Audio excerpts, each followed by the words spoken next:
Okay, welcome, ladies and gentlemen, once again to our class on Yerushalayim, on this series on Yerushalayim. A couple of things. First of all, I believe we'll be going to mid-September. I think it's September 16th will be the last class. And of course, next week, there will not be a class. Next week is Tisha B'Av. So with that little introduction, we can now get into the actual class for today. Several people have asked me about Shar HaRachamim. Now, Shar HaRachamim is located right here on this image. It is closed up, and a number of people asked me why it is that it's closed, who closed it, what was the authority, and when will it be reopened.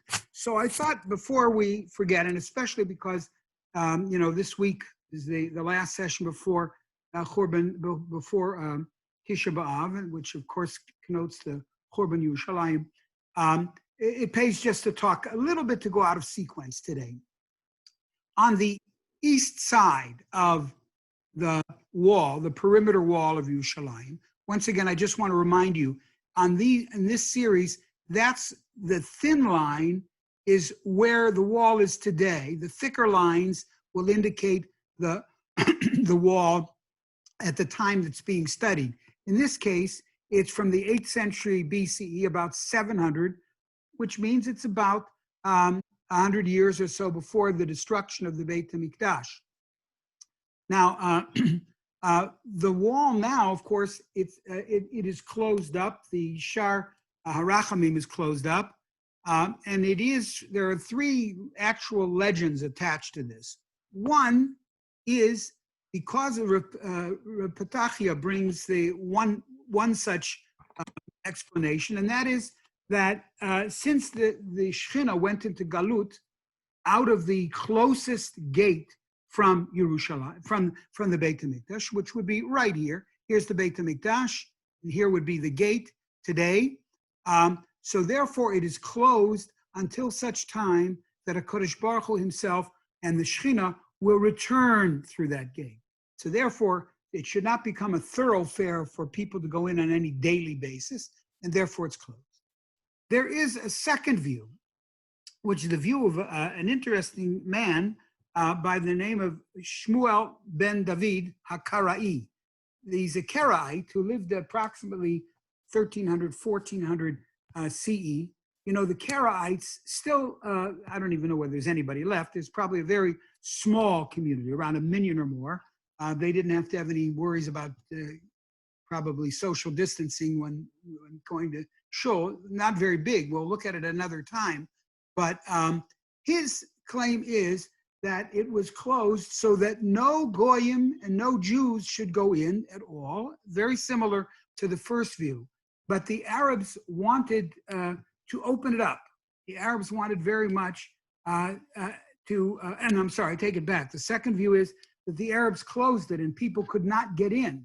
They did not want people to get in. And the reason they didn't want anybody to get in is because they believed that Mashiach will come here. Actually, they believed that the Jewish belief of Mashiach could actually transpire. And so they did two things. They built a cemetery just outside the wall itself, because Eliyahu, who is a Kohen, would not be allowed to go into the cemetery. There's a certain convoluted sense of logic, which is not so rare in the current Islamic mind nowadays, but they wanted to prevent Eliyahu from coming, and therefore they built a cemetery around it, and they built, and that would disallow Jews, particularly Eliyahu, to come in. There is then the third view that in Yirtzeh Hashem it will be reopened, not necessarily because of Mashiach coming or not coming. That legend doesn't tell us what, but that the gate itself possesses a special holiness, and therefore it will be closed until the time of Mashiach, similar to the first view. All right. Now this is what Yerushalayim looked like in the time of the latter part of the first Beit HaMikdash. Notice the heavy wall, which is here. That's what Yerushalayim looked like. it expanded into the valley. If you remember, we said Yerushalayim's natural expansion would be from the Ir David to the Ophel to Har Habayit. And Shlomo, of course, Shlomo Melech built Har Habayit, and people, and that became the sacred place of holiness for various different reasons, which we're not going to go into now, but that's how it expanded. But with the passage of time, and the growth of the population, Yerushalayim expanded, and it really expanded westward into the valleys. If you recall last week, we said there are 4 valleys around Yerushalayim. One is the Kidron Valley, which is also called Emek HaMelech, which also has the name Emek Yehoshaphat, north to south. The second north to south valley is the Tyropian Valley. That's where we stand when we go to the Beit HaMikdash or when we go to the Kotel. Both the men's side and the women's side. There, as you recall, almost everybody goes down the hill, and they're going into an Emek, into a valley. The third valley, which is a part of Yerushalayim, is what we call the Transversal Valley. There it goes, like that, east to west. Transversal, verse is it means side, from side to side, and of course from west to east or east to west, and that's where we used to, and many Jews still walk from their entrance into Shar Yafo straight down, no turns, till they get all the way down to the end of the street, make a right-hand turn, and you're at the Kotel. And that's the Transversal Valley. Notice you're always going down. And then the fourth valley is the Gay Ben Hinnom Valley, which is located right here. And just above the Gay Ben Hinnom Valley is Har Tzion. We'll talk about that at a later time. That's the fourth of the mountains. Har HaTzofim, Har HaZeitim, Har HaMoriah, and right here, just outside the current wall, is Har Tzion. If anybody has any questions, we can take a second or two or a little bit. Okay, now I believe we did not talk about this last week, if I'm correct. This is a very, very important picture for us because, and again, I apologize for that red dash, which is going to apparently for tonight will be there. We're looking here. First of all, we're standing in Ir David. If you recall, Ir David was believed to be impregnable. It was believed to be that no one could conquer it. The Yevusim who lived there thought nobody could conquer it because the valley is so steep. The Kidron Valley is so steep, nobody would be able to do it. But through some really good strategic maneuvering, Yoav ben Tzruya got to the top, overcame the guards and the whoever else was there, and conquered the Yevus, which was changed to Ir David. And this is where we're standing right now, right behind these trees. Right behind us, we're standing behind the trees. What's really interesting here, I think, is this change of the coloration of the valley. This is a chalky piece of landscape, and that is what we call, that's Har HaZeitim right there, Mount Olive, and its significance we've talked about in the time of Tanakh. But here, notice how dark, what appears to be damp, this valley is. And that's because the Gihon, Nachal Gihon, which would be the Gihon spring, is underneath. It's it's a subterranean spring which leads from north to south, and it goes right by Yerushalayim. This is the village of Silwan, a hostile village, as you can see, also a very poor village, but it's an Arab village that has always been hostile. And even throughout literally the decades and the centuries, there was hostility between the people of Silwan and the Jewish community that lived in Yerushalayim. One of the interesting stories is when children would not listen to their parents and they wouldn't be learning Torah. So one of the standard statements that parents made was, okay, so you'll become a Rav in Silwan, meaning to say you will be so ignorant that that's what's going to happen. So there wasn't much of a, shall we say, a warm camaraderie between the two. And of course, even now, it's a hostile place. Now, I have to go back one slide because I want you to see here, we're looking at the Kidron Valley, and Chizkiyahu Melek diverted the waters from the underground waters, subterranean, and created a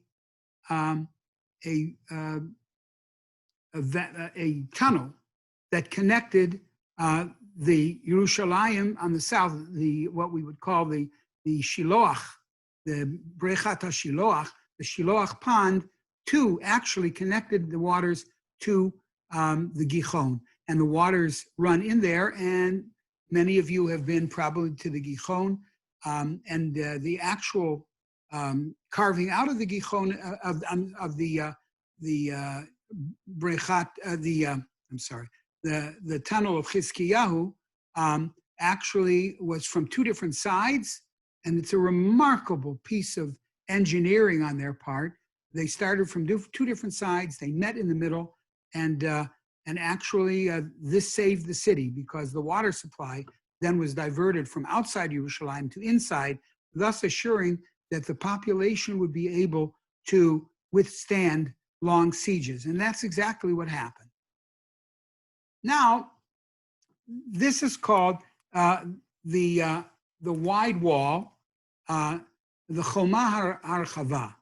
It lay dormant underneath Yerushalayim. This again is in the old city of Yerushalayim. It lay dormant for 2,000 years. And over the course of time, even though it in itself was it was a wall which rose quite above the ground level, nevertheless, due to all of the various different changes that take place, earthquakes and garbage that was placed and other debris, it, along with the rest of the Yerushalayim that we know from 2,000 years ago, lay beneath the surface. Now, why is it called the wide wall? If you look here, you will be able to see this gentleman standing on the wall. That's a technique that the archaeologists use to give you a sense of perspective. All right, this wall is 22 feet wide. The man probably is somewhere around 6 feet. You could put 4 men, lie them across at least at one point or another within the wall. That's why it was called the wide wall. Now I want to also show you, here is the wide wall. Here is right here. And this constituted the north, major part of the north boundary of Yerushalayim. It was the protective wall that existed during the time of the first Beit HaMikdash. Now that wall was breached. We actually know exactly where it was breached by other forms of archaeological digging, and that breach they found right here in this wall, this wide wall, which is right across the transversal valley. So you can see how this all fits together. The wall is going to be built above the valley. So they found 5 Babylonian arrowheads in their excavation in the last 40 years, right here. And here, it was quite evident that they were looking at the gate, the wall, to the northern boundary of Yerushalayim in the time of just before the destruction of the Beit HaMikdash, and or maybe 100 years before the destruction of the Beit HaMikdash. And they found those arrowheads, and they show you actually where they found them, right next to the gate itself. Now, the next thing we're going to do is we're going to talk about the mentioning of Nehemiah leads us into the what would be the Persian period. Now there is a time frame difficulty here. I apologize for the phone ringing. There is a time frame problem that we have in Jewish history, which we're really not going to delve into right now, but the Jewish, the secular dating of the destruction of the Beit HaMikdash is 586 BCE, within a year, that period of time. Tisha B'Av, 586 BCE. And there is, but and that's because we have a tremendous amount of historical record. The Gemara, when it talks about, the Gemara, number one, the Seder Olam, and number two, the Gemara and Avodah Zarah, they talk about the time frame of, from the destruction of the Beit HaMikdash, and they literally condense the Persian Empire into maybe three or four decades.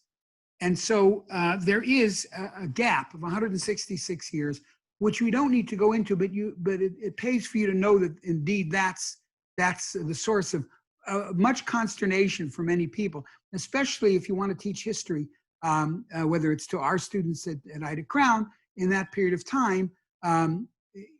Those people and the players in this period of time and the dating of those characters is difficult. But the idea is that we're going to go with the year 586 BCE, even though there are the historical counting from, according to Seder Olam, it would place it at about the year 420 BCE. That's 166 year gap. So I'm going to go with 586. It was destroyed. The Beit HaMikdash was destroyed. Yerushalayim was destroyed. And then about within 100 years later, maybe less, we have the story of Ezra and Nehemiah coming to Eretz Yisrael. First Ezra, followed by Nehemiah. The second Beit HaMikdash was built, or at least was ordained, in 536, eventually to be completed roughly in the year 516 BCE. And the Persian period lasted, and again, remember the eras in Jewish history, or in any history, an era is actually a number of years that you can have any starting point and any ending point that you want. That's dependent upon the historian. But we're going to go with the year 536, which is when Cyrus came to power, taking over the Babylonian Empire and then the Persian Empire. And then it extends all the way, this empire extended all the way to the year 323 BCE. So you can see that it's about 170 years or so, roughly 160, 170 years. And that we usually place with the death of Alexander the Great.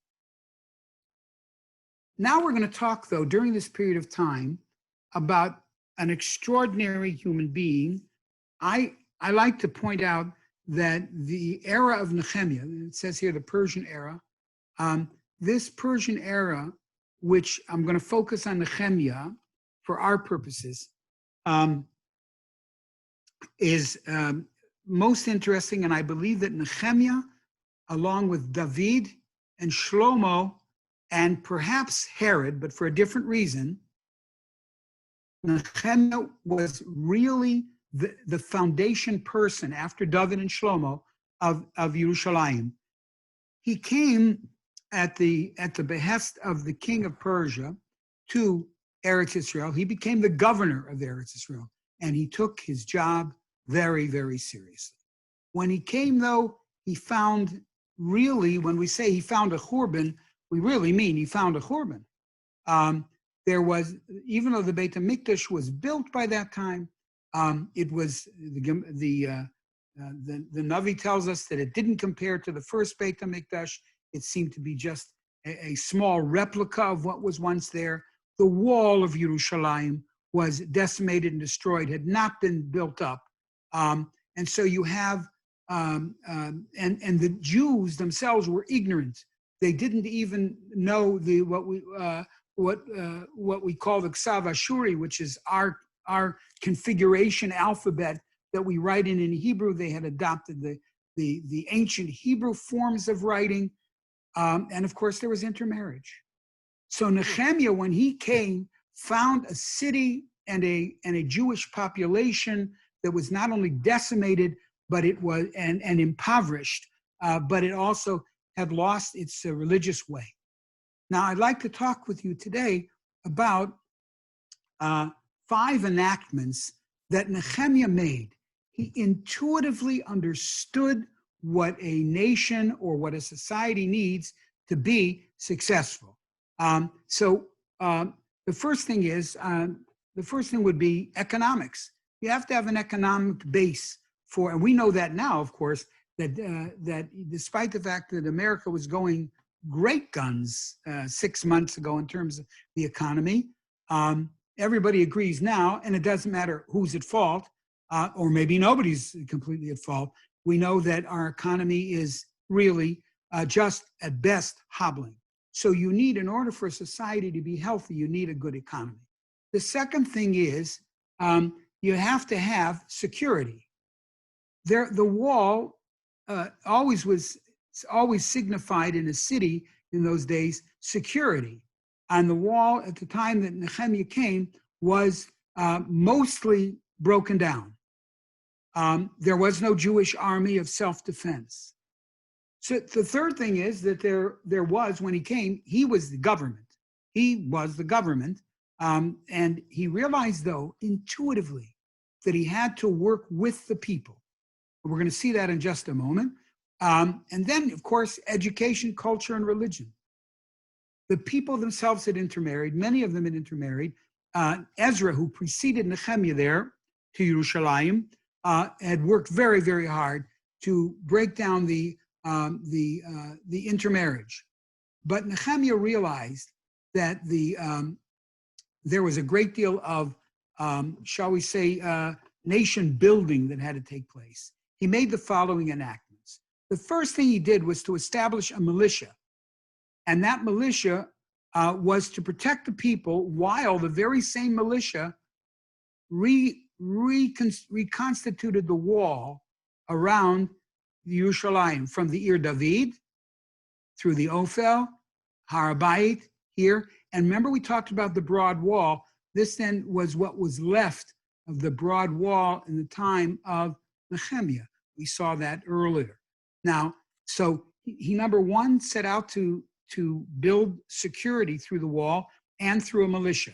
And he talks about in chapter 3, he says, with one arm, the militia, each militia person reconstructed the wall. With the other arm, they had their spear to act to protect the people. So that was the first enactment. And the second, the wall and the militia. The third thing that he did was he noticed, of course, how completely impoverished the people were. Completely impoverished. And this is what's so interesting to me.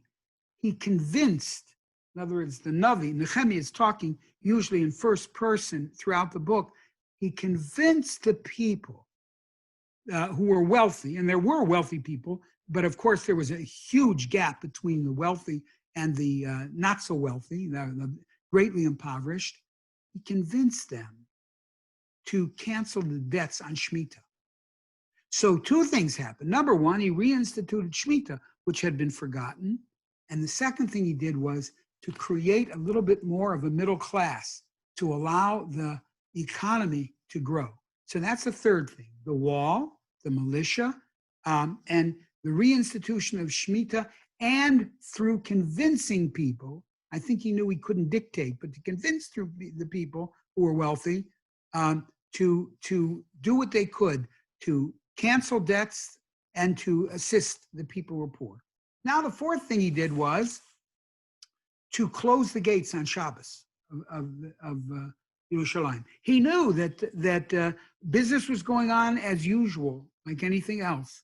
And Nehemiah, being an intensely religious person, he was able to convince them. He didn't convince them. Here he closed the gates of Yerushalayim. Here's a gate and here's a gate. That's pretty much how they got in. There were other gates as well. And he closed all the gates of Yerushalayim. There could be no business transacted on Shabbos. So that was the fourth enactment. No business on Shabbos, Shemitah, and to recreate some degree of the middle class, the building of the wall, and the establishment of a militia. Now comes what to me is the most remarkable thing he did. He somehow convinced 1 out of every 10 Jews to live in Yerushalayim. So, for example, New York, I don't know how many people there are in New York now. It's usually estimated between 8 and 10 million people, but there are 350 million people in the United States. So that would mean 35 million people would be in New York, all right? So here, admittedly, it's not nearly the same in terms of raw numbers, but it is remarkable in his insight to realize you not only need security, and you need economy, and you need religion, you need a critical mass. For Jews in particular, if you're a philosopher, you can be a philosopher on a desert island. But to be the best Jew that you want to be, you need a kihila. You need a chevra. To have a chevra and a people, then you have to have them all in the same place, whether it's for a minyan, whether it's the Berry people, whether it's a school system, whatever it is. And he, of his own great intellect, realized that's what had to be done. And in that sense, he made Yerushalayim the centerpiece of the Jewish people, actually, L'ol Me'ad. Now, let me see here. We're doing on time. Now, the Persian period we talked about. Now we're going to go to the Hasmonean period, the Hasmonean. We're not going to spend a lot of time on that period, even though we know a fair amount about it. We really do. But it took place. Alexander died in 323, and then many Jews actually had a great deal of reverence for Alexander the Great. They believed that Alexander, when we have a number of stories in the Gemara that talk about Alexander and what he did, he seemed to intuitively appreciate what could be done with Jews if they're on your side. And so the famous story in the Gemara in Pesachim is that he met with Shimon HaTzadik, or Shimon HaTzadik met with him, and Alexander, in reverence, had dreams about a party who was among the Jews to meet him, and he realized that in the dream that he would be able to conquer through this person, not necessarily because he was a military man, but because that he would allow them, and they would allow him, that they would live together in peace, and therefore he could accomplish what he wanted to. And he wanted to set up an image of himself in the Beit HaMikdash, but what happened was that Shimon HaTzadik was able to convince him not to set up an image of himself in the Beit HaMikdash, but something more enduring, and that is to name all the firstborn children of that year. When Shimon HaTzadik met with him, they would name them Alexander, because, of course, as you know, Alexander is not inherently a Jewish name. Now, of course, it is used by Jews, and of course, if you name all firstborn, that's for all the centuries. Obviously, that name is going to be certainly an important part of Jewish culture. Now and this will take us ultimately to 63 BCE, which we're not going to get to tonight. Just a brief bit about the Hasmonean. They were heroes in 165, and they were extraordinary villains 100 years later. They were heroes because we know the Hanukkah story that we have, and that has endured with us for all these years. And even then, it seemed intuitively, the Chachamim realized you might have to wait a year to see if this victory takes hold. Well, in fact, it did. But unfortunately, the second generation, third generation of Hasmonean did not bear the allegiance to Judaism as did the original Maccabim, Matityahu, Yehuda, Eliezer. Those, that first and second generation, was wonderful. By the time they got to the third generation, and certainly by the fourth, a tremendous transition took place. And what took place was as follows. Remember we talked about Alexander. And Alexander really gets a mixed review within Judaism. In some ways, he gets a pass. And many Jews believe that Alexander, A, was good to the Jews. He didn't make them go to the military.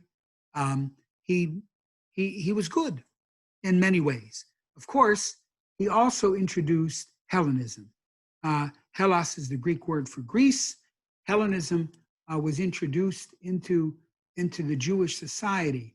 And slowly but surely it began to take hold until the monolithic group of Perushim, of Pharisees, of people who fought against the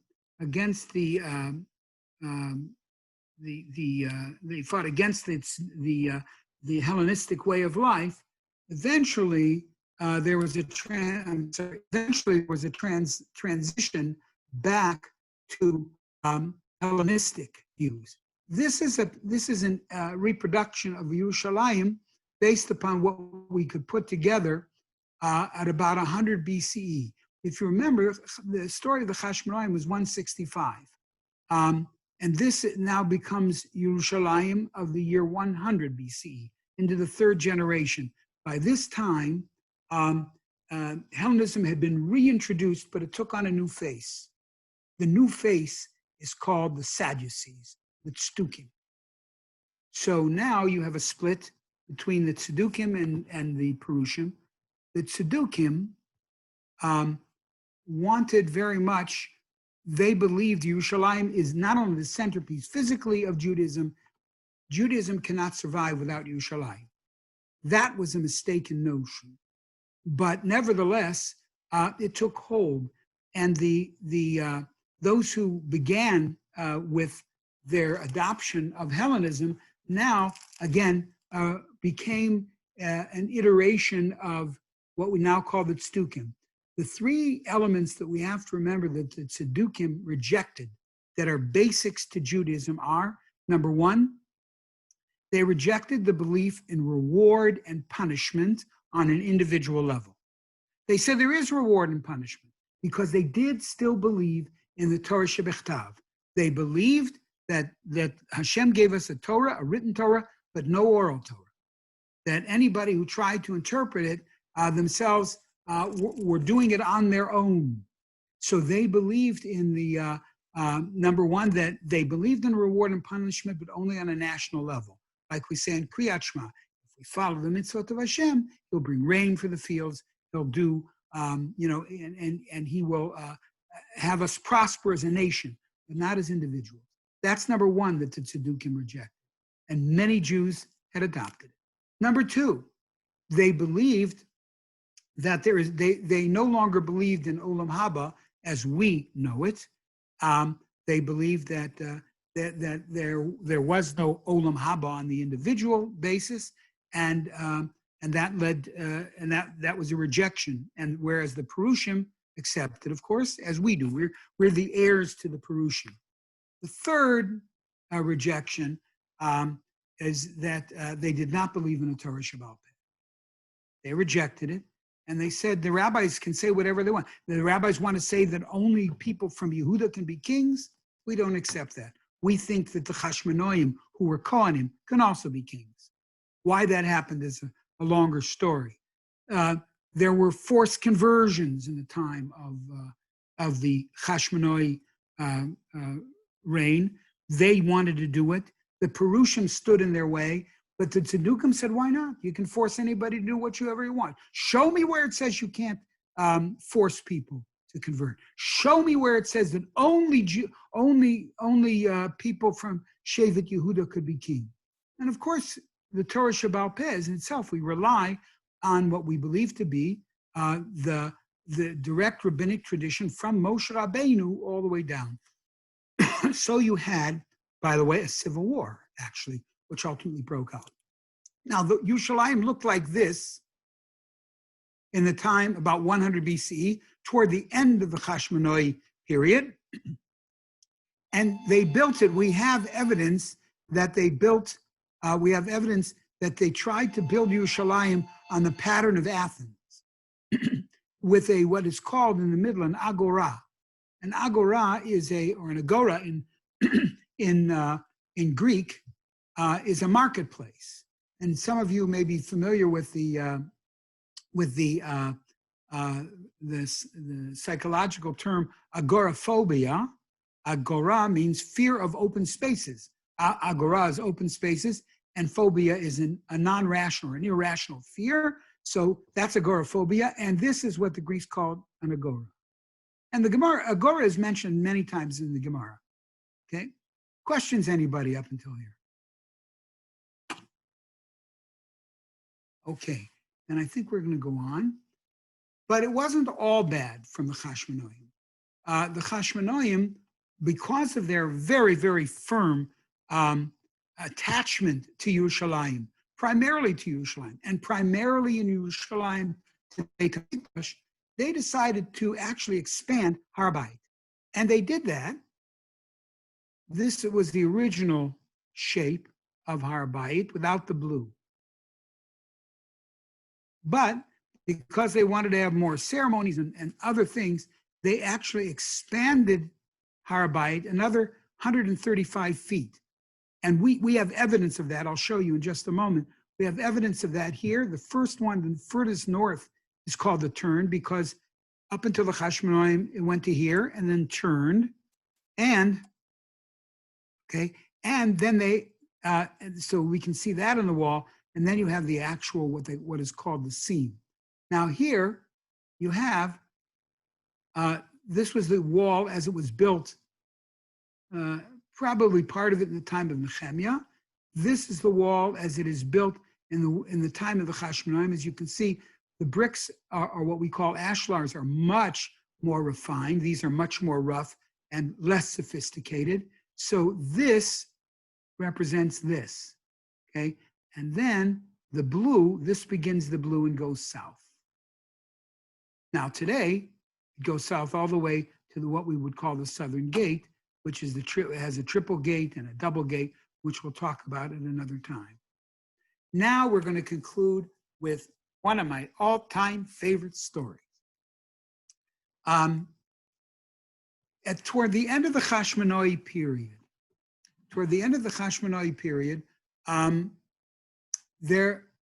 the Gemara relates to us in Sanhedrin and other places that among the last of the rulers of the Hasmonean was a person by the name of Yanai. The Hasmonean wanted to be called Melek. The Perushim said, we'll call you not Melech, why don't we call you Chaver LaYudim, first of comrades, all right? But we don't want to call you a Melech because only people from Shevet Yehuda could be called Melech, king. So you have classic confrontations between the Hasmonean and the Perushim.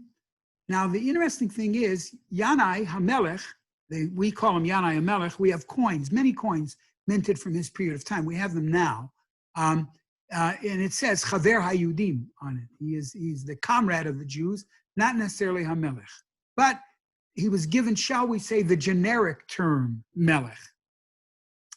Now, he was married to a woman named Shlom Tzion. Shlom Tzion Malka, Salome in English, Shlom Tzion Malka. Now, Shlom Tzion had the very interesting, shall we say, familial connection to a person by the name of Shimon ben Shetach. Shimon ben Shetach was the number one Perushi. He was the Gadol Ador of that time. He's mentioned over and over again for his erudition, for his bravery. Now, Shlom Tzion Malka's husband is Yanai HaMelech, the number one Tzeduki. Her brother is Shimon ben Shetach, the number one Perushi. Can you imagine that dinner table? Why that happened is maybe not for now, maybe next week we can talk about it. But the Gemara gives us, among many confrontations, some of them not terribly dramatic as to who should bench at the end of that meal. Does Yanai do it? Does Shimon ben Shetach bench at the end of the meal? Do they lead the benching? That's a Gemara in Brachos. But I want to conclude with this story. The Gemara in Sanhedrin tells us that Yanai had a servant who killed somebody. So the rule was that the person who owns the slave, in this case Yanai Melech, has to account for what happened, and they're summoned to court. And so Yanai was summoned to court. He wasn't going to come to court. Yanai had killed hundreds of people, hundreds of Perushim. Jewish life meant very little to him. So, but nevertheless, he comes in his royal robes and remains standing. Who's the head of the Jewish court, the Sanhedrin? Shimon ben Shetach. So Shlom Tzion HaMalka's husband is now being confronted by her brother. And we're told that Shimon ben Shetach said to Yanai, Yanai HaMelech, Amod al Raglech. He came and he sat down, and Shimon ben Shetach said, stand up. You're in court. You stand up before the Beis Hamikdash. Before the Sanhedrin. And Yanai said, Lo kshat, doesn't have to be the way you want it to be. Ask your friends whether I have to stand. Now, they knew that he had just recently killed hundreds of people. So the Gemara tells us that they all put their eyes down. They couldn't look at him. They were so fearful of contradicting Yanai. And in fact, the Gemara tells us that night they died. Now, whether it means they died of embarrassment or they lost all of their sense of dignity or pride, that we don't know. But it's a famous confrontation, which meant, by the way, that the Sanhedrin decided kings cannot be summoned to court. Kings from Malchus Beis Yehuda cannot be summoned to court. They can't be summoned to court because they have such power that nobody will be able to render a decision without fear of their lives. Okay, that's the story. Very powerful story. Now, if you go to Yerushalayim, which history and archaeology and Torah all are bound together, you can take a bus on Rehov Yafo, as I'm showing you here. You can get off right about here. Here's the old city. This is all in the new city. And you get off the bus and you notice, hey, I'm on Shlom Tzion HaMalka Street.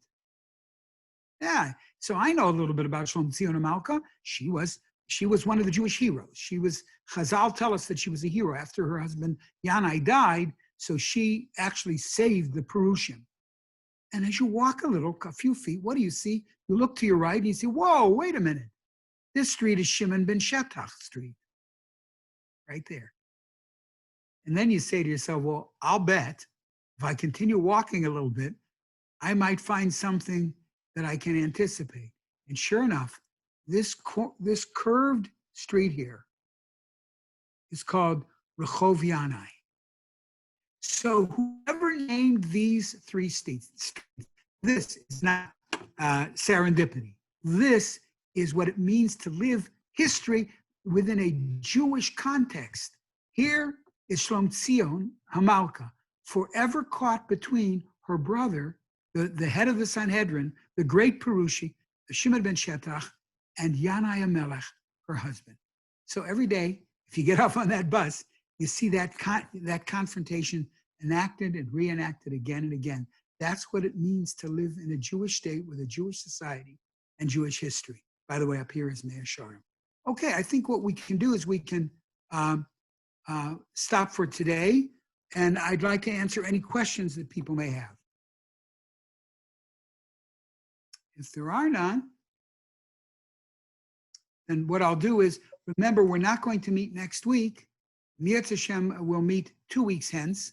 I also want to point out that that last week I made an error in terms of my interpretation of why Yaakov becomes Jacob, why Jordan becomes Yarden becomes Jordan, etc. And my good friend Danny Stuhlman, Dr. Danny Stuhlman, informed me that what I said last week was inaccurate. I'm going to try to lead with that next week, but at least I want to correct it. And I want to wish everybody a meaningful 9 days. Maybe we'll meet in Yerushalayim in 2 weeks hence. Okay. Rabbi Myers, could you please show the map again for one moment with the 3 streets and where Mea Sharim is relative to that? We'll see if I can do that. Thank you. I should be able to. That's right. There we are. There it's in yellow. This is Rehov Yafo. This is the old city. It's within maybe 2 blocks. Rehov Yafo. You could go all the way down to the old city. And this is Shlom Tzion Malka. This is Shimon ben Shatach. It's a relatively small street. And Yanai Melech is small. But there's And where? Yeah. And Mesharim, you said, is right there? Mea Sharm is over here. Got it. Mea Sharm was the second neighborhood outside of the walls of Yerushalayim. Okay? Any other questions? Okay. All right, everyone. Have a wonderful, meaningful 2 weeks. Mirz Hashem, if we're not in Yerushalayim, we'll talk about Yerushalayim 2 weeks hence. Thank you, Rabbi Max. Good night. Be Good well. night. You're welcome. Yes, thank you. Thank you, Rabbi Myers. You're very welcome, everyone. My pleasure. My pleasure.